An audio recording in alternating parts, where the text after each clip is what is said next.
नमस्कार, मैं Vijay capacity building trainer Shri Aurobindo society की ओर से आप सभी का स्वागत करता हूं। आज के ज्ञान में हम शिक्षा में शून्य निवेश नवाचार कार्यक्रम ZII के अंतर्गत संकलित एक बहुत ही रोचक अनुभविक शिक्षण पर आधारित नवाचार के बारे में विस्तार से बात करेंगे।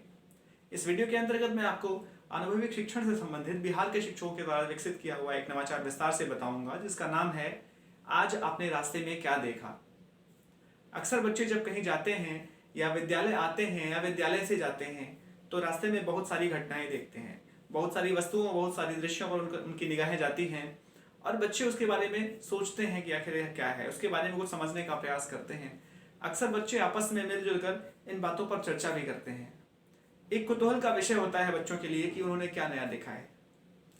इसी गतिविधि को हम ध्यान में रखते हुए एक नवाचार अपनाते हैं जिसका नाम है आज आपने रास्ते में क्या देखा। इसमें किसी सामग्री की आवश्यकता नहीं होती है, इसे विद्यालय में हम कहीं भी किसी भी कक्षा स्तर पर अपना सकते हैं। इसमें वास्तव में हम 3 प्रकार से कार्य करते हैं। बच्चों को निर्देशित करते हैं कि जब भी आप कभी आइए जाइए कहीं निकलिए रास्ते में तो आप 3 प्रकार से घटने वाली घटनाओं या 3 प्रकार की चीज़ों पर आप ध्यान दीजिए।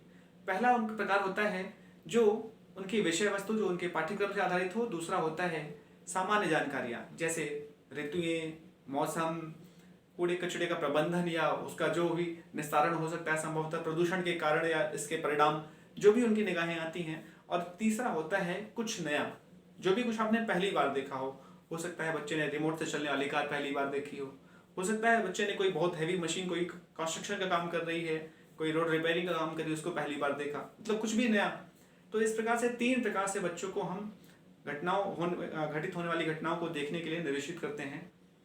अब जब बच्चे इनको देखते हैं, समझने का प्रयास करते हैं, उसके बाद जब विद्यालय पहुंचते हैं तो विद्यालय में प्रार्थना सभा के बाद हम एक समय निश्चित करते हैं जो कि करीब आधे घंटे का समय होता है। इस आधे घंटे के दौरान बच्चे अपनी उन बातों को, अपनी उन जानकारियों को शेयर करते हैं।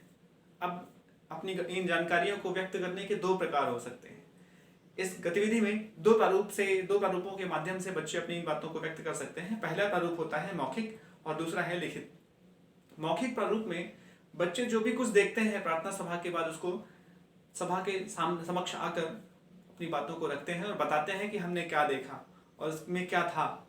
अब कई बार बच्चों की जानकारियां अधूरी रह जाती हैं, तब उसमें शिक्षक सहयोग करते हैं और अपने हिसाब से, अपने ज्ञान के आधार पर उन जानकारियों को और विस्तृत करके बताते हैं। दूसरा प्रारूप है लिखित प्रारूप। लिखित प्रारूप के अंतर्गत बच्चे उन सभी जानकारियों को किसी एक कागज पर लिखकर बताते हैं। यह भी समय प्रार्थना के बाद का ही होता है। आधे घंटे के समय के दौरान सभी बच्चे अपनी अपनी जानकारियों को शेयर करते हैं। इस गतिविधि के प्रयोग से बच्चों के अंदर अपने भावों को, अपने विचारों को व्यक्त करने की, लिखने की और बोलने की क्षमता का विकास होता है। बच्चों का जो मानसिक ज्ञान है, बौद्धिक ज्ञान है, वो बढ़ता है।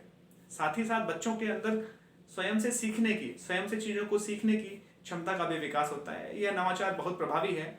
आशा करते हैं यह नवाचार आपको पसंद आया होगा। आपसे निवेदन है अपने विद्यालयों में इस नवाचार का प्रयोग अवश्य करें।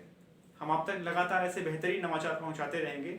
हमसे जुड़े रहने के लिए हमारे YouTube चैनल ZII को सब्सक्राइब करें, इस वीडियो को लाइक करें और अपने शिक्षक मित्रों में शेयर करें।